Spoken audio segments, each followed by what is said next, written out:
What's a not safe for work fact about history that we don't get to hear too often?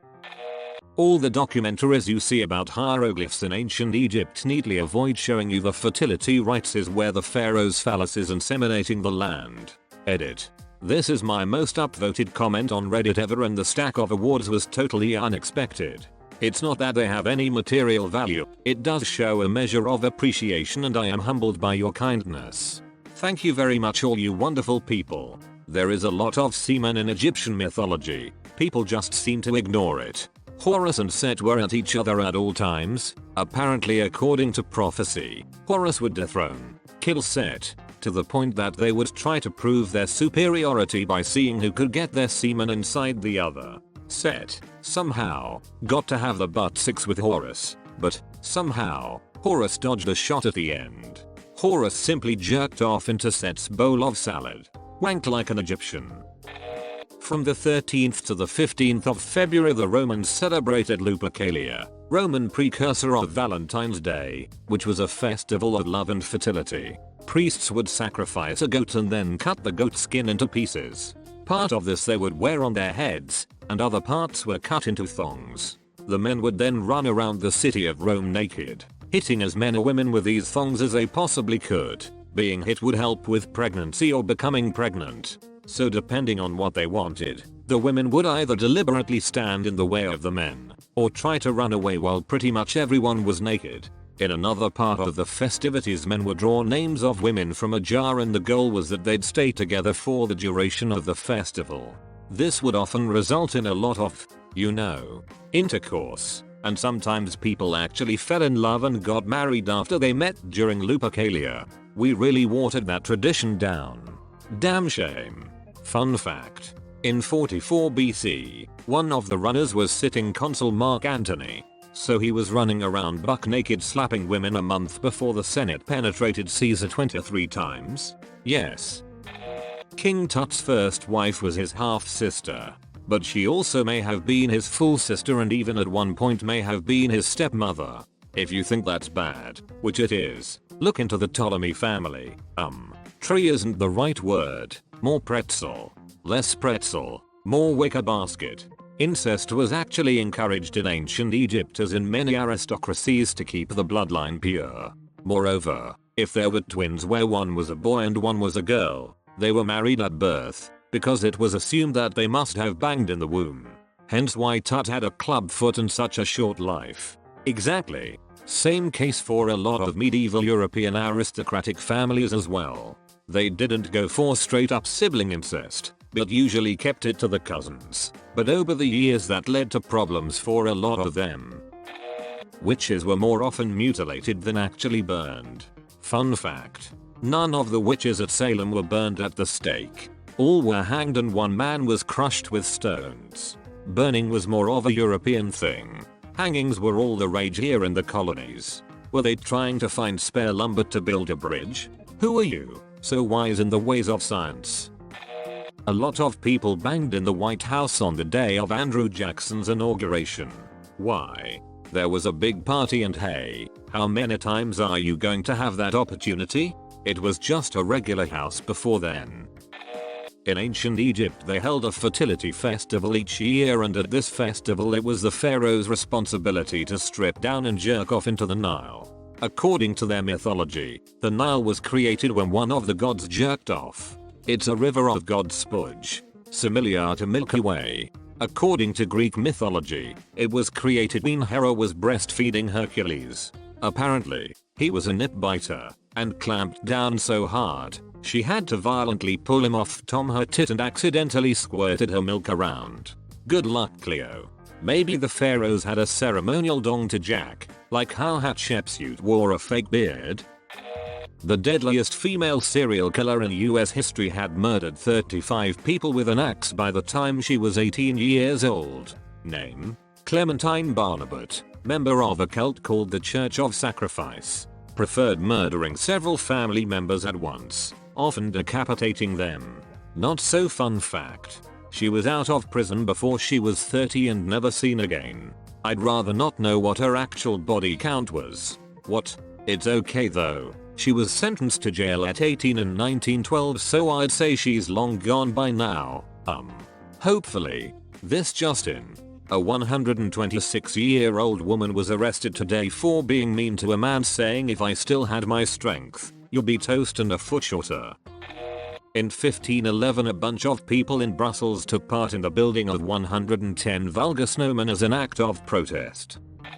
How about the time that NASA funded a study about dolphin communication that ended with one researcher giving a dolphin that was high on LSD a hand job?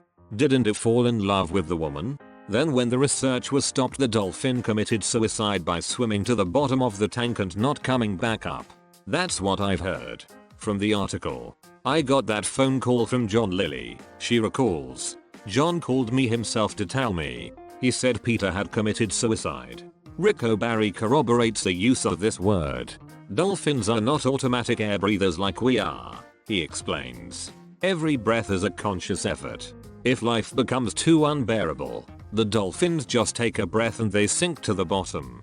They don't take the next breath. Andy Williamson puts Peter's death down to a broken heart, brought on by a separation from Lovett that he didn't understand. Margaret could rationalize it, but when she left, could Peter? Here's the love of his life gone. Why is this thread making me sad? It started so well with dong and farts. But of course they had to be a suicidal dolphin.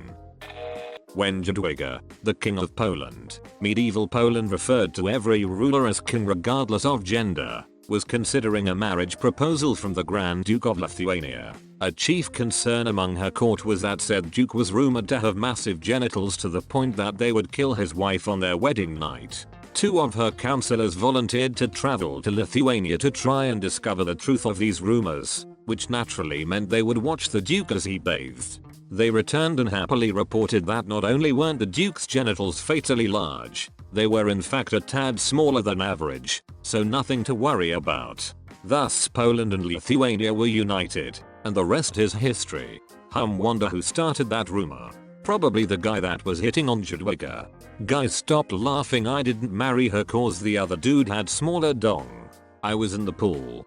Grand Duke of Lithuania. So the Polish-Lithuanian Commonwealth only happened because the Duke of Lithuania had a slightly small peen. Oof. Maybe he was a grower, not a shower.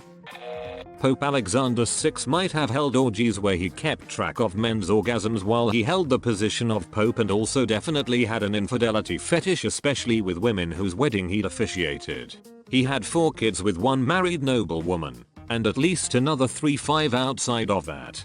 Well, before he was Pope, he was Rodrigo Borgia.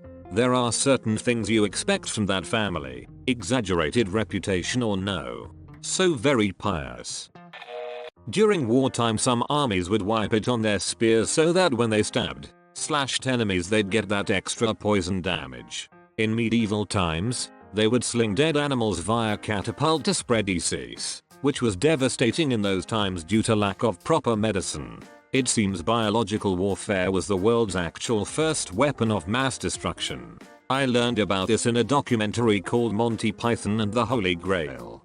Monty Python does wonderfully informative documentaries. Try and catch the one on the Roman occupation of the Middle East, which uses the life of an ordinary man called Brian to illustrate the benefits and pitfalls of said occupation.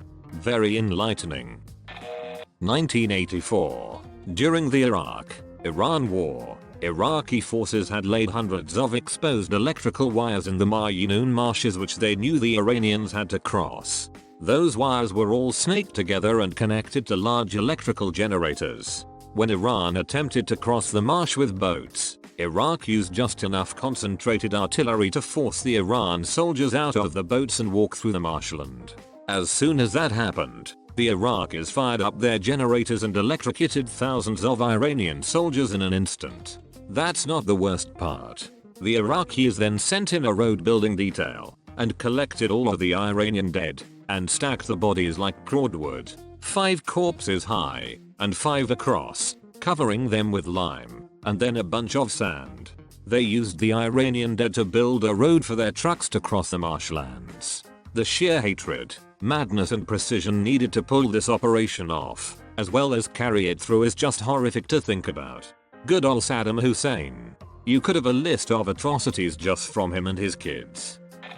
When Catherine Howard, the fifth wife of Henry VIII, was taken from Zion Abbey to the Tower of London to prepare for her execution, she sailed in a barge down the River Thames. She passed under London Bridge, where the severed heads of her alleged lovers Thomas Culpeper and Francis Derham were waiting for her, displayed on spikes, rotting and picked at by birds. Henry VIII was spite-made man. Pope. I will not grant you an annulment. Henry. Frick you. Pope. What are you going to do? Make your own church. Henry. Eyes widen. The author of Frankenstein lost her virginity on top of her mum's grave. Musical note, it was a graveyard smash musical note. Victor Hugo, the guy who wrote, among other things, Les Miserables and The Hunchback of Notre Dame, was a sex addict. He claimed he and his wife had sex 9 times on their wedding night. When she got bored with this, and I don't blame her for that, it just all sounds way too much, he proceeded to go and bang everyone and everything that caught his eye. When he died, the brothels in Paris were closed down for the day so all the prostitutes could go and pay their respects to him. Fittingly, Paris apparently experienced a mini baby boom 9 months after his funeral, which 2 million people attended. Can you imagine if they did DNA analysis and figured out how many kids he had? He may have had a lot of kids. But brothels back then did have a means of birth control. Obviously not as accurate as today.